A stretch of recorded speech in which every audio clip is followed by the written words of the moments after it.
You don't just wake up one day and you're like, I want to go beat somebody up, or I want to go rob someone. Like, there's a lot of different things that happen.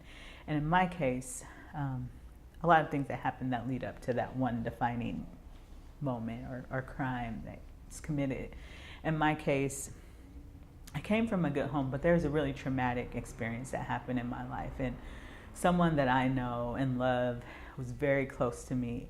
I found out some pretty damaging information in my eyes because it just really rattled the trust that I had, and it really rocked the foundation of who I thought I was. And when I confronted that person, that was a person who's my parent, who I felt was the person that would be responsible for taking care of me and making sure I'm okay. And confronted that person, and they didn't take ownership for that. And I get that, like, at that point in my life that I was like technically a grown person, like I was 18, but I think the research speaks to brain development. And even when you are of an age that you're supposed to be expected to make these, really grown up decisions, that your brain is still developing. You're still developing as a person. I don't care who you are. If you're 40, 50 years old, like, everyone is dealing with some sort of cognitive thing that they're dealing with, whether it be, hey, I want to lose weight, or hey, I have depression, or what have you. Like, people have those issues. In my case, I just didn't have the tools to really process it. And so it made me, it impacted my ability to make good choices. I turned to drugs, I turned to marijuana, I turned to alcohol, and eventually that got me kicked out of my place, and eventually started living out of a motel. When you're in your addiction, or you're in these like rough patches, like how you're very survival to stay medicated on alcohol, or to just keep your hotel room, that is a real life like struggle. Like, you wake up and you're like, how am I going to get my fix? How am I going to make sure I can stay in this hotel for another night? And so you resort to all these different things. In my case, it was shoplifting. And that doesn't in no way, like, I don't want to say that, like, because I needed to get what I needed to get to be able to stay in my hotel, that like that justifies my doing what I did. But I think, if anything, I just want people to kind of understand that, like, there's these thought processes, and people are trying to get their needs met, and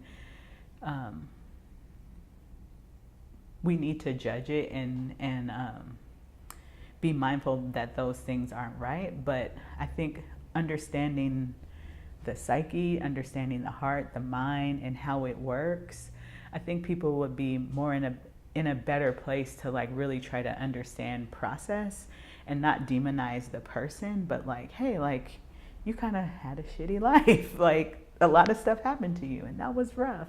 And I could see how you would like kind of go off the deep end. And like, how can we get you support? How can we get you help versus you're gonna get locked away?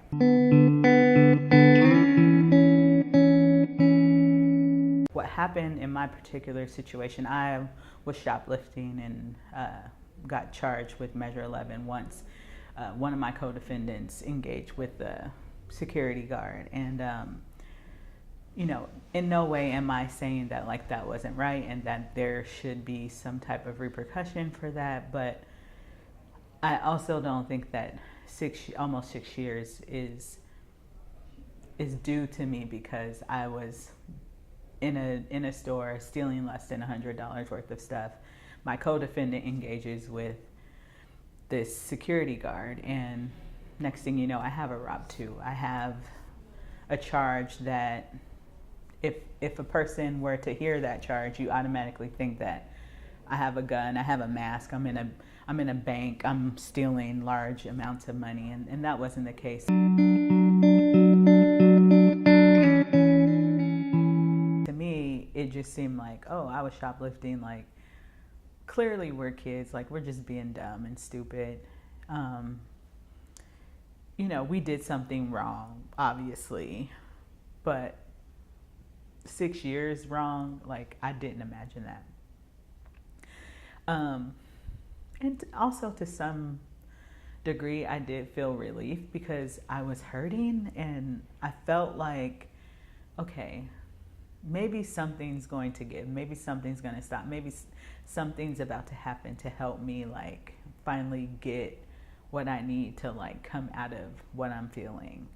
And it wasn't until I got to the county jail and had some time to kind of come down, as well as engage with other people that were in there, showing them my paperwork, and like that's when I realized that, oh my gosh, this is really bad. I just remember them looking down and looking back at me and kind of in pity. Just kind of like, man, you are in trouble. Like, do you know you have, I can't remember how many Measure 11s there were, but there were quite a few besides the one that I actually pled guilty to and got convicted of. But there were a number of them, assault, just a number of them. And as a person who's not familiar with the criminal justice system, for someone to stare at me and clearly they're scared for me, like don't know me from Adam, like I must be in really big trouble. And that was scary. Like just knowing that I'm in this place. I haven't ever been here before. I'd never been in trouble. Never, ever, ever. Like I didn't believe that I could one day be just this kid and the next day like I'm in this situation and life is like real.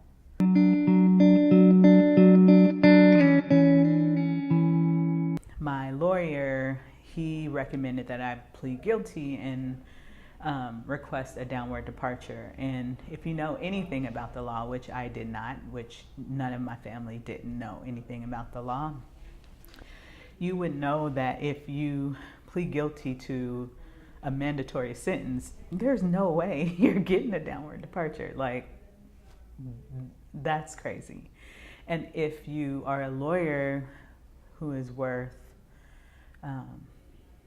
worth that degree that you worked hard for, then you would also know that too. I didn't think for 1 minute that I wouldn't be considered for a downward departure. Like, if he told me to plead to it, then I must have a chance in my mind.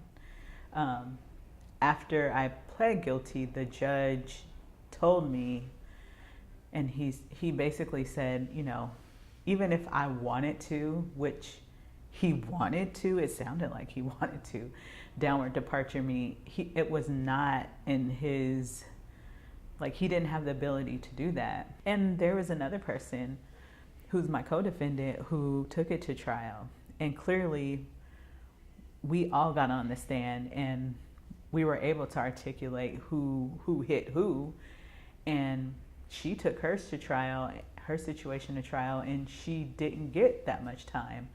So to me, I feel like I had a chance to be just like her. Like, I didn't hit anyone. Like, I wonder all the time, like, what would have happened if I would have just taken it to trial? Like, what would have happened if my lawyer said, hey, just so you know, you didn't hit anybody, like, why wouldn't you help me out? Why would you do that?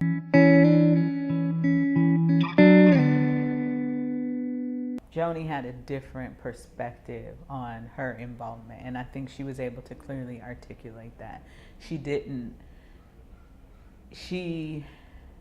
I don't know how she did it or what was the conversation, but somehow she communicated to whomever her representation was that, like, I didn't do this, like, this is crazy, like, I don't know if it was her mom, but clearly she got there. She got to this moment of clarity where she won. She wanted to fight, and two, there were people backing her to go forward with that fight.